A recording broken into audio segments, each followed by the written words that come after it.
여러분들 세계를 뒤흔든 종교개혁가 누군지 아시죠? 누굽니까? 종교개혁자? 마틴 루터. 마틴 루터. 예, 그 위대한 업적을 남긴 마틴 루터가 죽은 후에 그의 시신을 수습하기 위해서 그의 방에 온 친구들은 이제 루터가 죽기 전 마지막에 쓴 메모를 발견했습니다. 그 메모에는 이렇게 적혀져 있었습니다. 우리는 거지다. 그것이 진리다.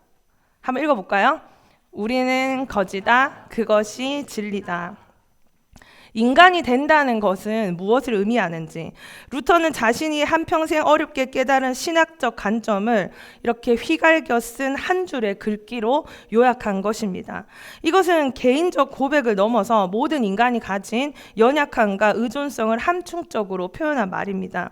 우리는 세상에서 스스로의 힘으로 살아가고 있다고 착각하지만 인간은 자립적인 존재가 아니라는 것입니다. 하지만 현실을 보면 우리는 끊임없이 외부로부터 공급받고 의존하며 살아갑니다. 여기 스스로 있는 것 같지만 여러분들은 음식과 물이 없으면은 생명을 유지할 수가 없습니다. 여러분들 커피 없이 하루를 살지 못하는 사람들이 너무 많은데요. 저도 이제 몇 번이나 커피를 끊어 보려고 했는데 커피를 마시지 않는 날은 이제 어느 정도 넘어가거든요. 근데 그 다음 날이 되면은 어김없이 고통스러운 두통의 시간이 찾아옵니다. 처음에는 이제 두통인 줄 알고 막 애드빌도 먹어보고 약을 먹었는데 설마 이게 말로만 듣던 카페인 이제 뭐죠? 금단 현상인가 하면서 커피를 딱 마시면 그 두통이 사라지는 겁니다. 그래서 두통 때문에 커피를 지금 끊지 못하고 있는데 이렇게 커피에 의존해서 사는 현대인들도 너무 많고 음식, 물, 커피 이런 음식뿐만 아니라 우리의 정신과 영혼도요. 누군가의 돌봄과 사랑이 없다면 우리는 서서히 죽어갑니다. 저는 가끔씩 제가 얼마나 나약한 존재인지를 깨달을 때마다 이렇게 치가 떨리는데요. 저는 멘탈이 너무 약해요. 조금만 무슨 일이 있으면은 금방 좌절합니다. 그리고 저는 아주 작은 일에도 아주 쉽게 화를 내고요. 정말 짜증을 많이 내고 분노를 자주 내고요. 되게 빨리 실망합니다. 그 좌절하고 낙담하고 이게 하루에 한 번이 아니라 틈만 나면 이러고 있는 제 자신을 보는 겁니다. 이렇게 우리는요, 누군가에게 전적으로 의존하는 존재라는 것을 깨달은 루터가 마지막에 그가 남긴 이 메모지 한 장에 우리는 거지다. 그것이 진리다. 이렇게 남겨놓고 죽었다는 것입니다. 우리는 거지입니다. 맞아요? 나는 거지다. 해보세요. 네, 너는 거지다 하면 좀 기분 나쁘니까 나한테 아유 이 거지들아 우리는 거지입니다. 우리는 거지예요.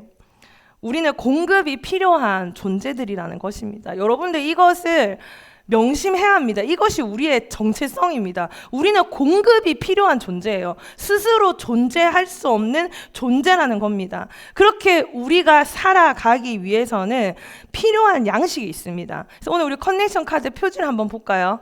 뭐가 있어요? 빵 하나가 있고 제목이 뭡니까? 일용할 양식. 오늘 이게 우리가 함께 나눌 말씀인데요. 도대체 우리에게 필요한 양식은 무엇인가? 함께 오늘 이 말씀을 통하여서 찾아가는 시간을 가지려고 합니다. 먼저 우리 이제 배경이 된 요한복음 6장은요. 오병이어. 사건에 나오는 논쟁에 대한 이야기예요. 오병이어는 다 알다시피 예수님께서 물고기 2마리와 보리떡 5개로 5,000명을 먹이시고도 12바구니가 남긴 이 기적을 행하신 거죠. 근데 이 기적을 보고 어떤 사람들이 생겼냐? 예수님을 따라가는 무리들이 생겼습니다. 그러니까 예수님이 기적 이후에 그 이틀날 그 기적을 경험했던 무리들이 예수님을 찾기 시작했습니다. 풍랑을 잠재우시던 바닷가에 갔는데 예수님이 없어요. 오병이어의 표적을 행하시던 들판에 가도 주님은 보이지 않습니다. 그래서 무리들이 얼마나 열심히 찾아다녔는지 알겠죠. 예수님을 막 찾기 위해서 막 열심히 돌아다닌 거죠.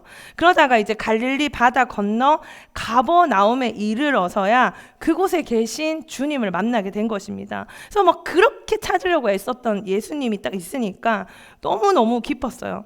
그리고 이제 주님 앞에 가서 왜 여기 계셨군요. 라삐어 여기 계셨군요 하면서 예수님을 만나서 반가워하는데 예수님께서 이렇게 말씀하십니다. 내가 진실로 너희에게 이르노니 너희가 나를 찾는 것은 표적을 본 까닭이 아니라 떡을 먹고 배부른 까닭이다. 그러니까 이 무리들이 예수님을 왜 그토록 찾았다고요? 떡을 먹고 배불러서. 그러니까 뭐 때문에 또 따라왔다고요? 또 떡 하나, 떡 하나, 떨어지는 떡 하나 더 먹으려고. 그 양식을 구하려고 예수님을 찾아 헤맸다는 것입니다. 근데 예수님께서 오늘 일어난 이 모든 논쟁을 통해서 너희가 왜 그것을 구하느냐 하면서 질책을 하시거든요. 그렇다면 우리는 오늘 어떤 양식을 구해야 할지 세 가지로 나누어서 함께 나누겠습니다. 첫째, 함께 읽습니다. 썩을 양식이 아니라 영생의 양식을 구해야 합니다.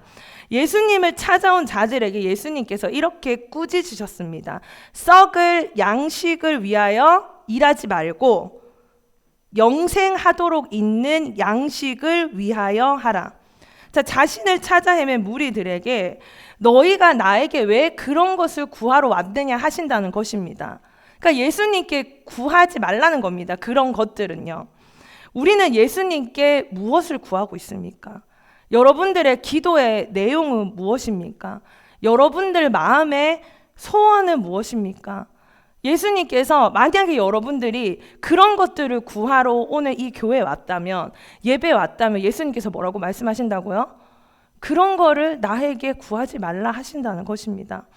자, 어제 북한에서 탈북한 한 청년이 목사가 되어서 하나님께서 그의 삶을 인도하신 귀한 말씀을 듣는 시간이 있었습니다.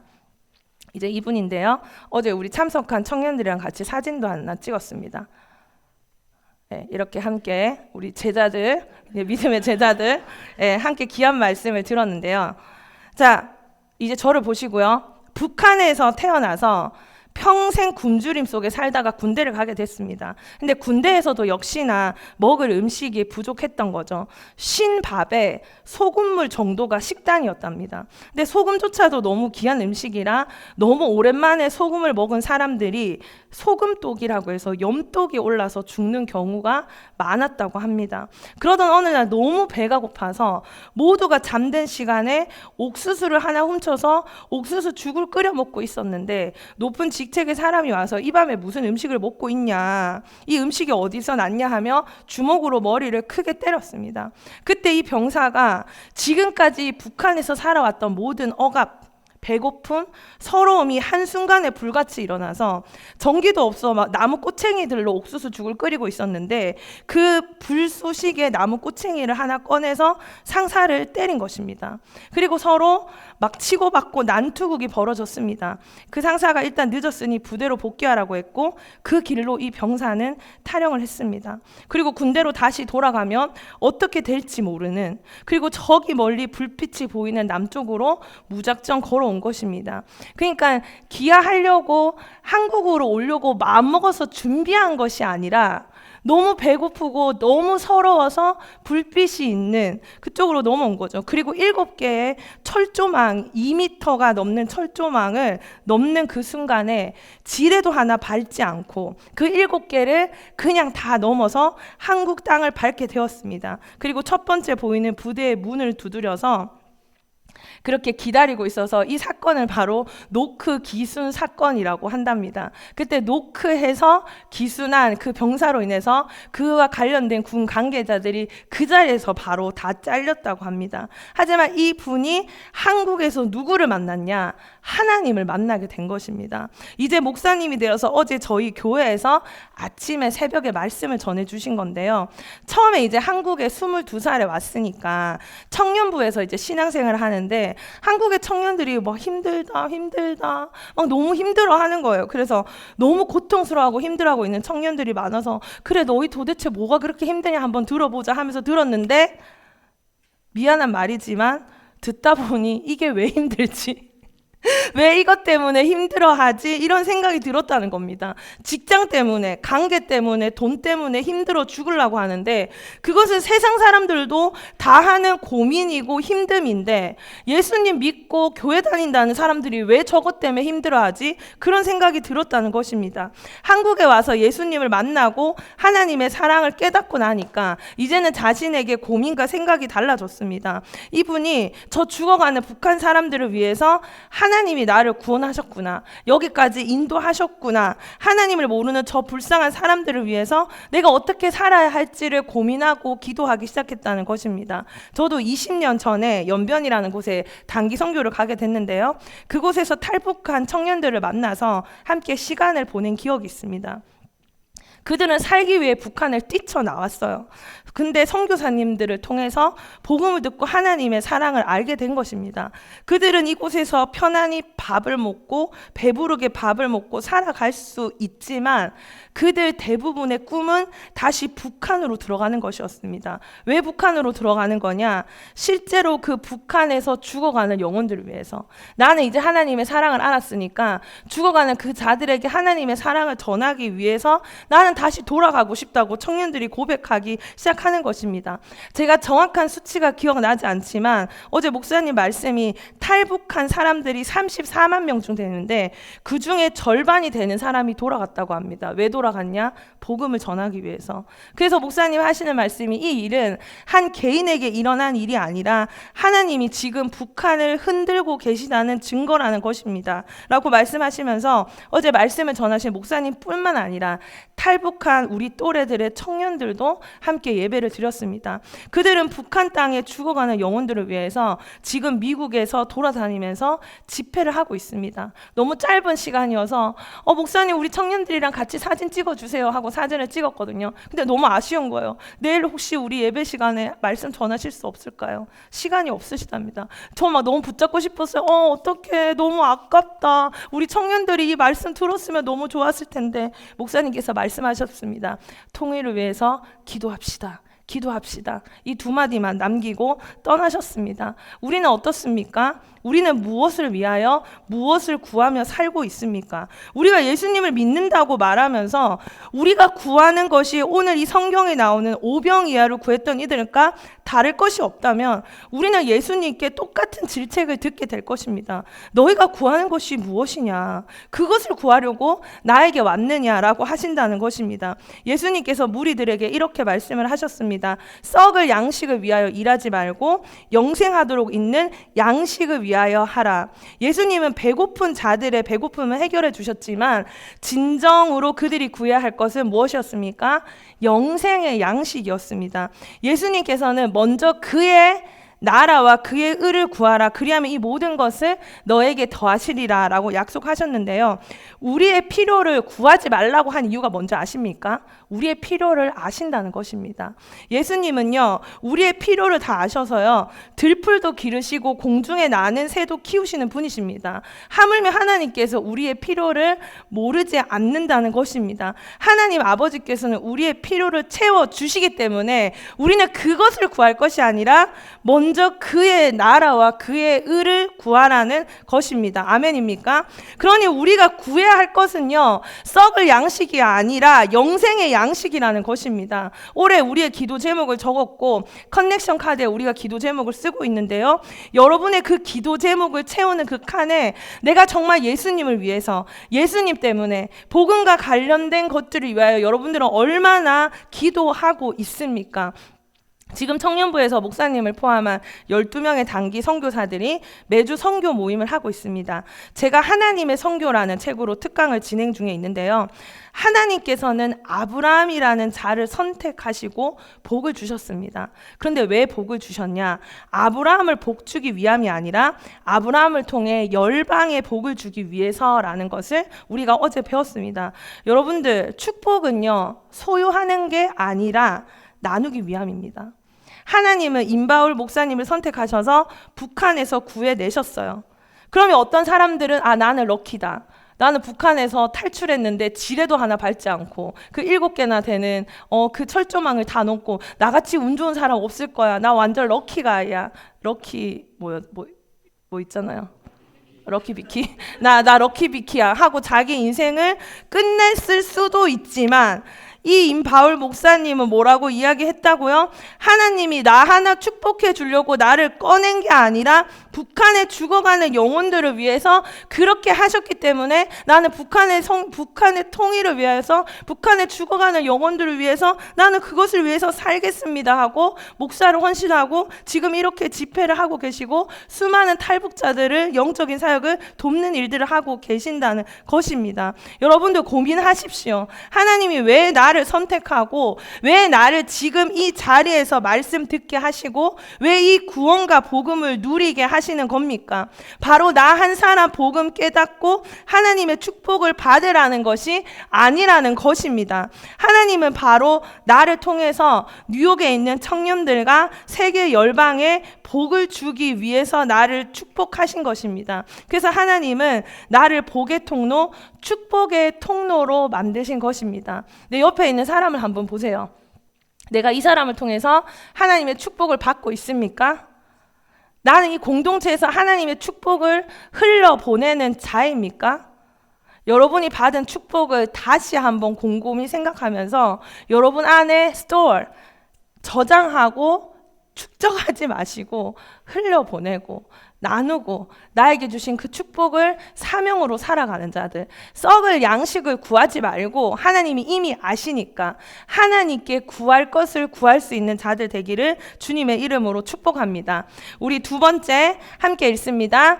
생명의 떡이신 예수님을 믿어야 합니다. 우리 썩지 않는 양식에 대해서 말하고 있는데요. 영생하도록 있는 양식을 구하라고 예수님께서 말씀을 하셨어요. 그러니까 사람들이 묻습니다.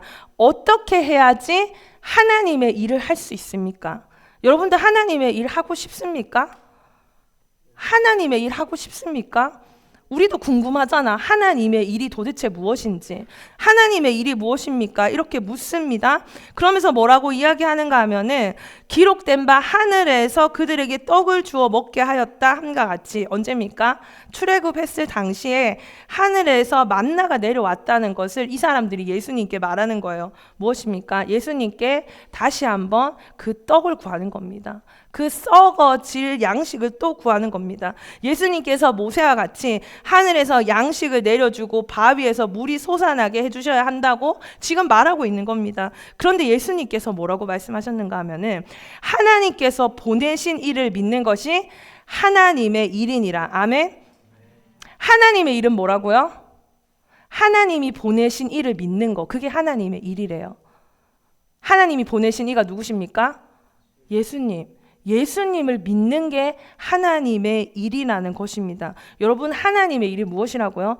여러분이 예수님을 믿는 게 하나님의 일이라는 것입니다. 여러분, 예수님이 나는 생명의 떡이니 내게 오는 자는 결코 줄이지 아니할 터고 나를 믿는 자는 영원히 목마르지 아니하리라 라고 약속해 주셨습니다. 여러분이 예수님을 믿는다, 하나님의 일을 한다는 것은 예수님을 믿는다는 건데 제가 말했잖아요. 믿음은 뭐라고요? 나 예수님 믿습니다 말하는 거 아니에요. 이 건물이 무너지지 않는다는 것을 믿는 자들만 여기서 안정적으로 앉아 있는 것처럼 겨우 그깟 일로 내 인생 무너지지 않는다는 믿음으로 살아가는 게 바로 믿음입니다. 작은 일에 흔들리지 않는다는 겁니다. 낙심하지 않는다는 겁니다. 왜? 예수님이 나와 함께 하시니까. 무리들은 예수님의 기적을 보고 예수님을 쫓아갔다 했습니다. 그럼 예수님을 쫓은 거예요? 아니올시다. 예수님의 기적을 보고 쫓아갔잖아요. 그럼 예수님을 쫓은 거라고 말할 수 있어요? 아니요. 예수님이 하신 기적을 쫓은 겁니다. 그래서 다른 사람이 그런 기적을 본다면은 그런 존재를 따라갈 자들이라는 것입니다. 그런 자들에게 예수님은 내 살이 참된 양식이고 내 피가 참된 음료다. 이것을 믿지 않는 자는 뭐가 없다? 생명이 없다라고까지 말씀하시는 겁니다. 자, 여러분들 다시 쉽게 설명합니다. 예수님을 믿지 않으면 뭐라고요? 죽은 거나 마찬가지입니다. 예수님을 믿지 않으면 영생이 없다는 것입니다. 우리가 생명의 떡을 먹는다는 이 표현은 예수님의 말씀을 믿고 그분과의 관계 안에서 살아가는 자만이 생명을 얻을 수 있다는 것입니다. 만나는 일시적인 양식이었습니다. 그렇게 말씀하시면서 떡은 사람을 먹여 살릴 수 있지만 어떻게 할 수 없어요?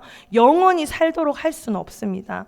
영생을 위해서는 더 강하고 더 지속적인 양식이 필요한데 그 영원한 양식은 우리의 필요를 위해 내어주신 그분의 몸과 음료라는 것입니다. 예수님은 이렇게 약속하셨죠. 함께 읽어봅니다. 내 살을 먹고 내 피를 마시는 자는 영생을 가졌고 마지막 날에 내가 그를 다시 살리리니 내 살은 참된 양식이요 내 피는 참된 음료로다. 아멘. 예수님께서 세상을 위한 양식으로 내어주신 그분의 육체와 생명의 떡에 대한 말씀을 딱 듣고 우리가 주기도문을 한번 생각해 보면 우리에게 간구하게 하신 무엇이죠? 일용할 양식이 바로 누구라는 것을 알 수 있어요. 예수님이라는 것을 알게 됩니다. 하나님은 우리에게 그분의 아들 곧 생명을 주는 그의 육체를 내어주셨습니다. 우리에게 일용할 양식을 주옵시고 라고 이야기합니다. 우리에게 필요한 일용할 양식이 무엇입니까? 여러분들 오늘 리더들한테 물었거든요. 우리 식사기도 하루에 몇 번 하죠?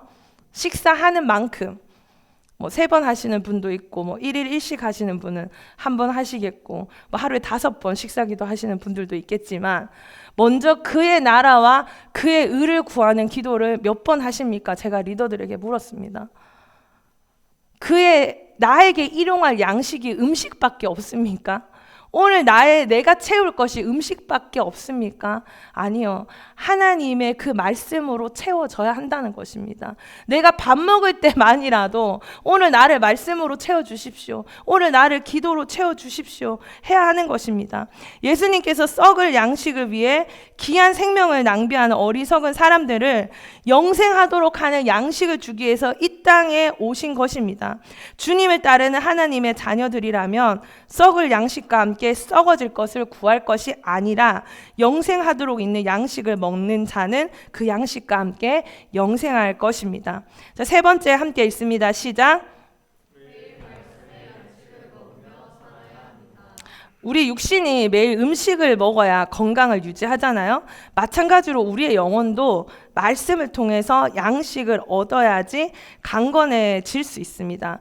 또 마찬가지로 그 주기도문에서 뭐라고 이야기하는가 하면 오늘 우리에게 일용할 양식이라고 하잖아요. 그러니까 우리 처음에 마르틴 루터가 뭐라고 얘기했다고요?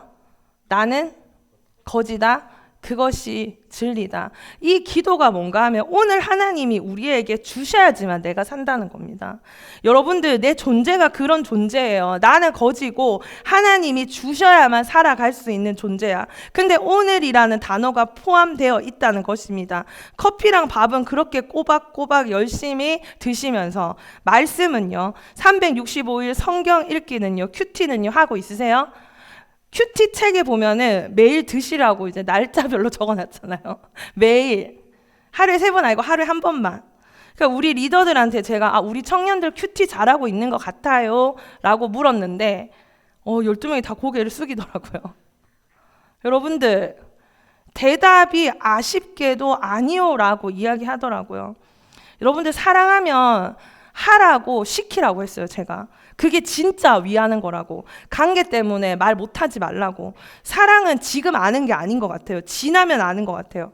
나를 위해서 그렇게 했구나. 우리 리더가 진짜 내가 썩을 양식만 구하면서 교회 다니니까 생명의 양식을 구하게 하기 위해서 그렇게 했구나 라고 깨달을 수 있도록. 그리고 나중에 천국 가서 우리 그때 리더가 그 리더가 나한테 이렇게 했어요. 예수님한테 칭찬할 수 있는 리더들 됐으면 좋겠다고. 제가 그렇게 축복했거든요.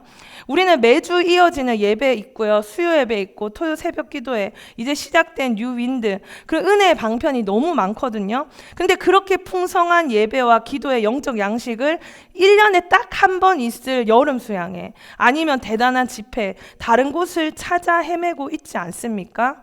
우리는 오늘 양식이 필요합니다.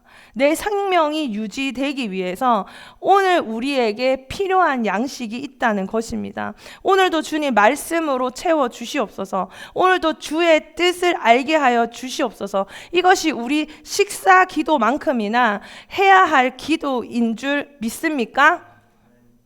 예수님은 지금도요 우리를 초대하십니다. 내게 오는 자는 결코 줄이지 아니할 거고 나를 믿는 자는 영원히 목마르지 아니할 거다. 날마다 생명의 떡이신 예수님께 나아가서 그분을 믿고 받아들이고 매일 말씀으로 영혼을 채워가는 삶이 되기를 주님의 이름으로 축복합니다. 우리는 거지지만 예수님으로 인해 배부르고 만족할 수 있는 자들이라는 것입니다. 그것이 진리입니다. 결론입니다. 이 말씀을 들은 무리들은요, 이 말씀은 어렵도다 누가 들을 수 있느냐 이렇게 수군거렸습니다. 그리고 예수님은 당신의 말씀을 듣고 수군거리는 제자들에게 이렇게 물으셨어요. 함께 읽어볼까요? 이 말이 안 적었군요. 제가 읽을게요. 이 말이 너희에게 걸림이 되었느냐? 예수님의 말씀을 듣고 사람들이 수군거리니까 예수님이 뭐라고 물었더라고요? 이 말이 너희에게 걸리느냐? 오늘 제 말을 듣다가 제가 전하는 설교를 듣다가 마음이 상한 분들 있습니까? 잘 됐습니다. 잘 된 것 같아요. 기분 나빠서라도 말씀 읽으면 잘 된 거죠. 여러분들 말씀이 다 듣기 좋고 달고 오묘하지 않습니다. 말씀이 우리에게 걸림이 돼요. 말씀이 모두 들을 만하고 은혜가 되는 게 아니라는 거예요. 제가 어제 새벽에 꼭 나오라고 했어요. 어떤 지체한테. 딱 한 명한테만 나오라고 했어요. 여러 명도 아니고요. 근데 못 나갈 것 같다 이렇게 얘기를 하는 거예요. 근데 그 이유가 뭔가 하면은 괜히 갔다가 북한 선교사로서 마음을 주시면 어떡하냐고. 그래서 못 간다는 겁니다. 저는 진짜 깜짝 놀랐어요. 어쩜 저렇게 나랑 똑같은 생각을 하고 있을까? 제가 고등학생 때 말씀 보다가 너무 이해가 잘 돼. 말씀이 너무 좋은 거야. 그래서 성경책을 덮었어요. 더 이상 이해하기 싫어서. 괜히 하나님의 뜻을 깨달았다가 하나님이 부르실까 봐. 어느 날은 기도를 막 열심히 했어요. 근데 기도를 하다가 스스로 멈췄어요. 왜냐하면 이러다가 하나님이 나 부르시면 어쩌나 하고 걱정이 되는 겁니다. 그 다른 나라를 위해서 기도할 때 하나님이 나를 선교사로서 부르면 어쩌나 하고 기도를 열심히 하지 않았던 때가 생각이 나는 거예요. 그러니까 하나님의 말씀이 은혜가 안 되고 부담이 되고 걸림이 되는 것입니다. 여러분들 미워 죽겠는 사람이 있어요. 근데 용서하라는 그 말씀 들으면 은혜 돼요? 걸려요. 마음이 탁 걸리는 겁니다. 그리고 바빠 죽겠는데 내 먹고 살기도 힘든데 주를 위해 헌신하라 하면 짜증이 나는 거죠. 그런데 여러분들이 끝끝내 순종하지 않잖아요. 그러면 여러분은 예수님을 따르는 자가 아니라는 것입니다. 끝까지 순종할 때 참된 제자의 길, 영생의 양식을 먹는 자라는 것입니다. 자, 말씀이 어렵다고 수군대는 자들과 제자들은요, 66절에 보니까 함께 읽습니다. 제자 중에서 많은 사람이 떠나가고 이렇게 기록되어 있습니다. 예수님을 따르며 얻을 수 있는 유익만 따르던 자들은요, 자신들의 기대와 다른 말씀 때문에 실망하고 떠난 것입니다. 내가 꿈꾸는 인생과 상황이 아닐 때도 예수님으로 인해 기뻐할 수 있습니까? 이 질문 앞에서 우리는요, 우리의 실체를 깨달아야 돼요. 욕망 위에 세워진 형식적인 믿음을 버려야 한다는 것입니다. 예수님의 말씀이 어렵다고 수군거리며 불평하는 자들은 떠났고요. 예수님의 말씀을 영생의 말씀으로 믿고 따른 누가 남았습니까? 12 제자가 여기 있었는데, 그런데 그 12 중에는 예수님을 팔아넘긴 가룟 유다도 있었습니다. 예수님은 그를 마귀라고 말씀하시는데요. 껍데기 신앙인이 물러갔는데 모두 물러간 게 아니라는 거예요. 우리가 교회라고 해서 방심하면 안 됩니다. 바울의 권면대로 마귀에게 틈을 주지 않도록 철저히 경계해야 되고 늘 말씀으로 나를 시험해보고 확인을 거듭해야 합니다. 나의 모든 말과 행동과 삶이 주님이 기뻐하시는 일인지를 점검해야 한다는 것입니다. 여러분들, 예수님은요, 제자들의 수군거림을 아셨어요. 내가 말을 하는데 수군거리고 귓속말 해요. 그러면 말하는 사람이 어떨 것 같아요? 기분이 상해요. 저도 이렇게 솔직하게 말해서 설교하잖아요. 여러분들의 눈빛이랑 표정 하나 때문에 자신감이 생겼다가 자신감을 잃은 적이 진짜 많아요. 난 진지하게 말하고 있는데 막 웃고 있어요. 그러면은 마음이 힘들어져요. 나 이거 너무 중요한 얘기인데 이게 웃긴 건가? 말하고 있는데 졸고 있어요. 그러면 너무 상심이 돼요. 이거 너무 중요한 말인데? 여러분들, 내가 말씀을 전하는데 수근거리고 있다. 이걸 내가 감정이입을 해봤거든요. 예수님이 열심히 영의 양식을 위해서 생명의 양식을 얘기하고 있는데 수근거리는 사람들이 있었다는 거예요. 그리고 또 어떤 사람들이 있었습니까? 그 말이 어렵다. 이해가 되지 않는다. 저 말을 누가 들을 수 있겠냐라고 말한 사람도 있었습니다. 그리고 믿지 않는 자들도 있었고 예수님의 말씀을 듣는 자들 중에 어떤 자도 있었다고요? 예수님을 팔 자도 있었습니다. 그럼에도 불구하고 예수님께서 구원을 이루시기 위해서 묵묵히 십자가의 길을 가셨다는 것입니다. 주님의 제자는 흔들리지 않고 주님을 따라 끝까지 걸어가는 자들입니다. 많은 제자가 떠난 후에 예수님이 12 제자에게 이렇게 물으셨어요. 함께 읽어볼까요? 너희도 함께 읽습니다. 시작. 너희도 오늘 이 말씀을 다 끝내고요. 저도 여러분들에게 도전합니다. 여러분들 어디로 가시겠습니까? 예수님의 이 질문은요, 제자들의 결단을 요구하는 도전입니다. 그때 베드로가 이렇게 말합니다. 함께 대답합니다. 주여, 영생의 말씀이 주께 있사오니 우리가 누구에게로 가오리까? 너무 멋진 대답입니다. 내가 어디를 가겠습니까? 영생의 말씀이 여기 있사오니 나는 주님과 함께 영의 양식을 구하며 살아가겠습니다 라고 이야기하는 겁니다. 우리가 예수님을 끝까지 따르는 이유는 이거 한 가지입니다. 바로 영생의 말씀이 여기 있기 때문입니다. 예수님을 따르는 이유가 단순히 축복이나 기적 때문이 아니라 영생의 말씀 때문이라는 것입니다. 여러분이 잘 먹고 잘 살려면 다른 곳에 가셔도 좋습니다. 12 제자 중에 정말 유다가 예수님을 팔아 넘겼듯이 교회 안에 우리가 이렇게 있다고 할지라도 영생의 말씀 이외에 다른 것을 추구하고 여기 있다면 우리는 교인은 될 수 있어도 제자는 되지 못할 것입니다. 성도는 영생을 얻기 위해서 모든 것을 포기하고 예수님을 따르는 사람입니다. 왜냐하면 하나님이 독생자를 주신 목적도 예수님이 십자가를 지신 목적도 이것이기 때문입니다. 저는 오늘 여러분들을 도전합니다. 무엇을 구하시겠습니까? 오늘 여러분의 필요한 양식은 무엇입니까? 여러분의 데일리 브레드는 무엇입니까? 좋은 집입니까? 직장입니까? 해결되지 않는 관계입니까? 하지만 오늘 여러분이 진짜 구해야 할 오늘의 양식은 바로 예수님입니다. 먼저 그의 나라와 그의 의입니다.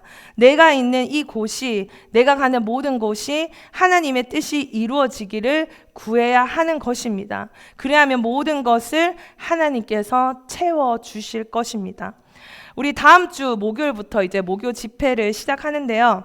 우리가 모여서 하는 기도가 정말 이 땅에 하나님의 나라가 임하기를, 주님의 뜻이 이루어지기를 기도하는 자리가 되었으면 좋겠습니다.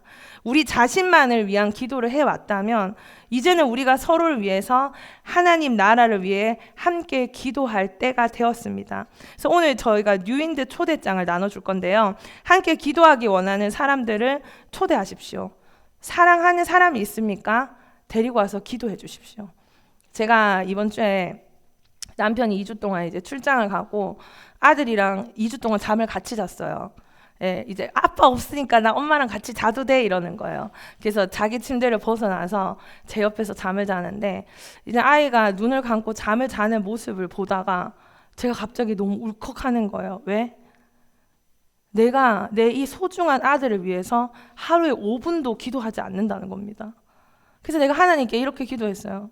하나님, 내가 무슨 엄마예요? 내 아들을 위해서 하루에 5분도 기도하지 못하는데 내가 무슨 엄마입니까?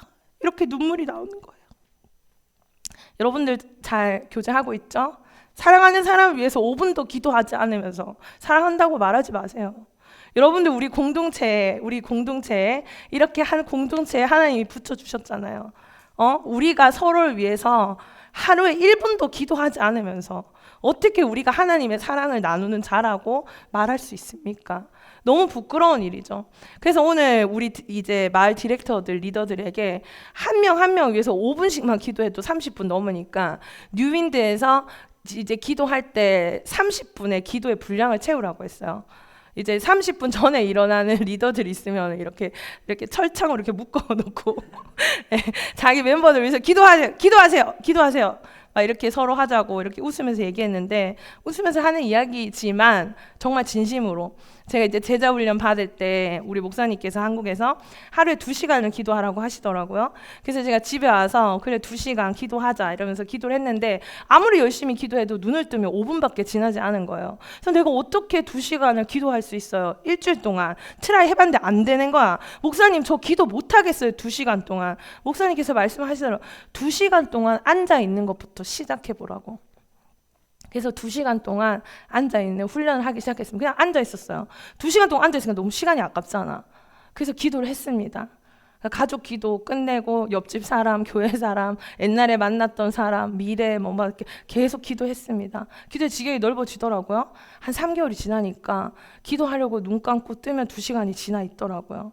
기도가 훈련이라는 것을 그때 깨달았습니다. 기도할 수 없는 사람이었는데. 그래서 여러분들 정말 억지로라도 생명의 양식을 구하는 자들이 되기를 주님의 이름으로 축복합니다. 이제 초대장 뒷면에 찬양 가사를 이렇게 넣어놨거든요. 그 예람워십에 혼자 걷지 않을 거예요라는 찬양을 넣어놨습니다. 그대 폭풍 속을 걷고 있을 때, 비바람을 마주할 때, 불빛조차 보이지 않아도 그대 혼자 걷지 않을 거예요. 저는 우리가 함께 했으면 좋겠습니다. 세상이 우리를 미련하다고 해도요, 어리석다고 해도 예수님을 믿고 예수님을 따라가는 이 길, 예수님을 구하는 영생의 길을 함께 걸어가는 우리 청년들 되기를 주님의 이름으로 축복합니다. 제가 기도합니다.